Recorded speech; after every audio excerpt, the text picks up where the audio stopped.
just to show you the other one I was saying that was quite similar. This is the 3-cornered leek.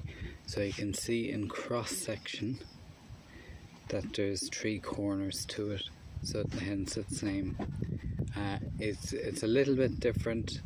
Again, it's the same family. The leaves tend to be a lot longer, and then there's a central stem that holds the flower, and they're not out yet, so I can't show you, but they are white as well, but they tend to be like small little bluebells,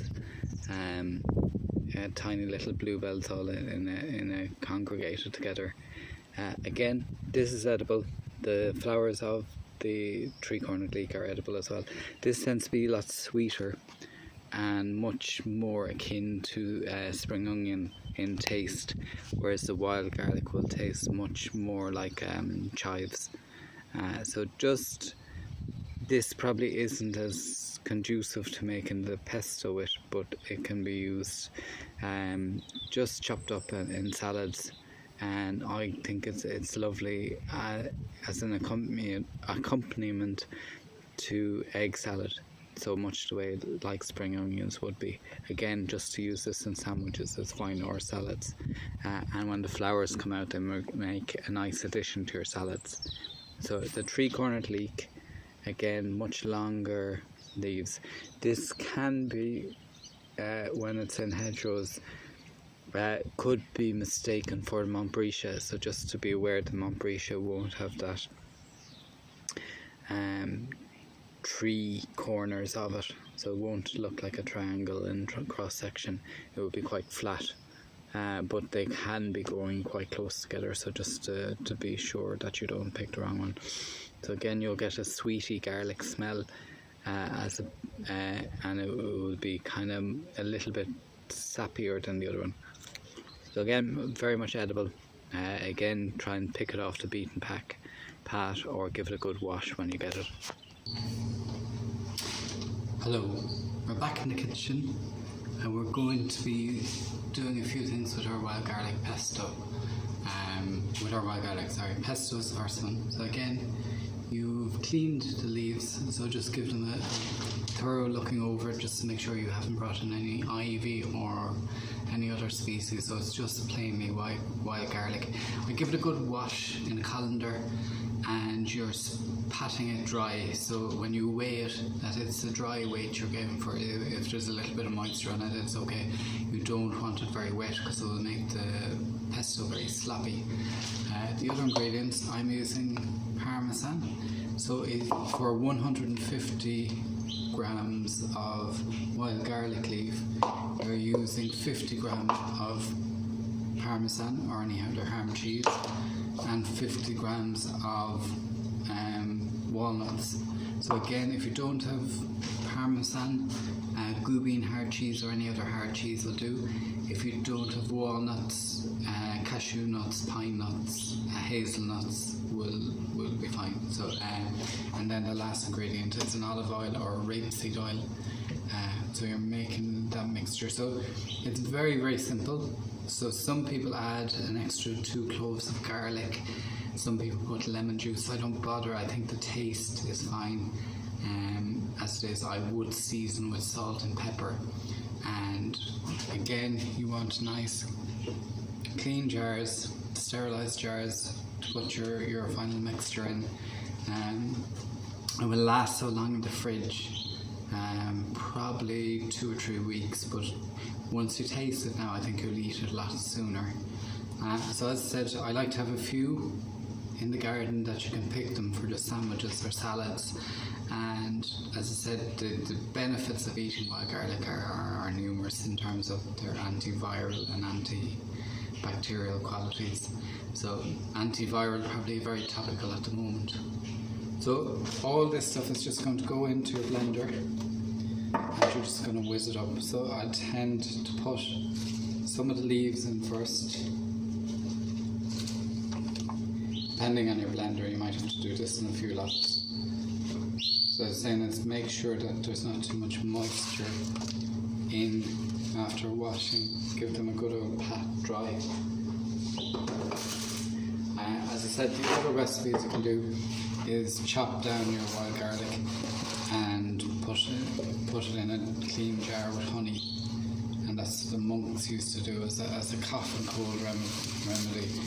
So if you have excess, and I don't today, I just have just about enough to make a portion and a little bit, what you can do is use that in your garlic spray. So instead of using normal garlic, you can chop up this and put in water, and the qualities of the wild garlic will dissipate into the water, and then they can be used for as a homemade pesticide against your slugs and snails. So I'm just going to turn this a little bit so you can see the blender. So I'm going to pop this and just push it down a bit. Pop your walnuts, your cheese. I tend to add, it's 150 milliliters of olive oil, so I tend to add it as I go, and therefore you make it the consistency that you like best yourself. So some people don't like too sloppy, it's better to make, and some people like it a bit coarser. So that's very much a personal choice.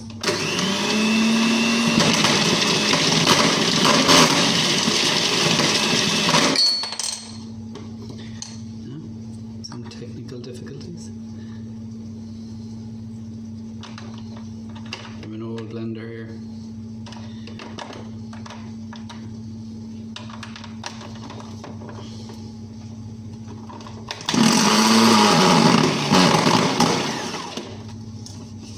I'm just going to turn it down a bit.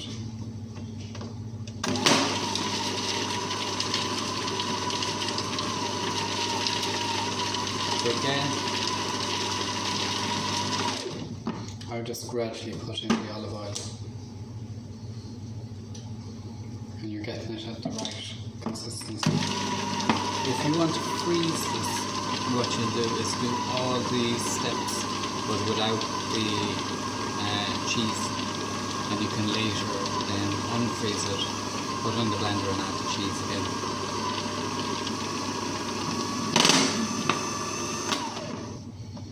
So it's getting there. I'm just going to add a small bit more oil.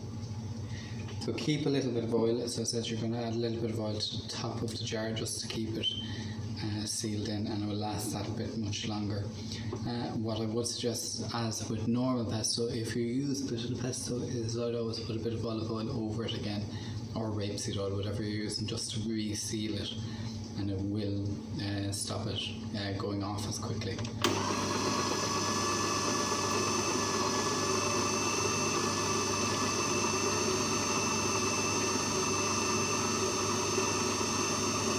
As I said, wild garlic has many uses, so you can make a nice soup from it as well.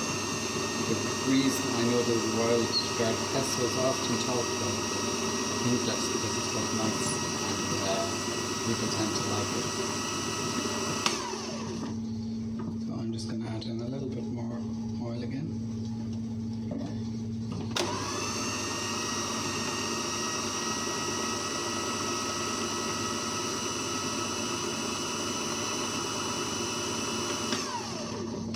Depending on your blender, you might need to just mix some of this down again. You see, it's quite a nice consistency here at the moment. It just needs a little bit more chopping up.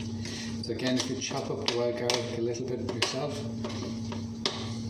before you put it in the blender, it will probably speed up the process.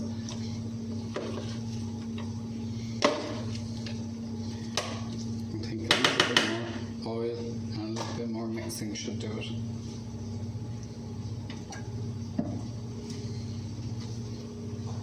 But even at this stage, it tastes quite nice.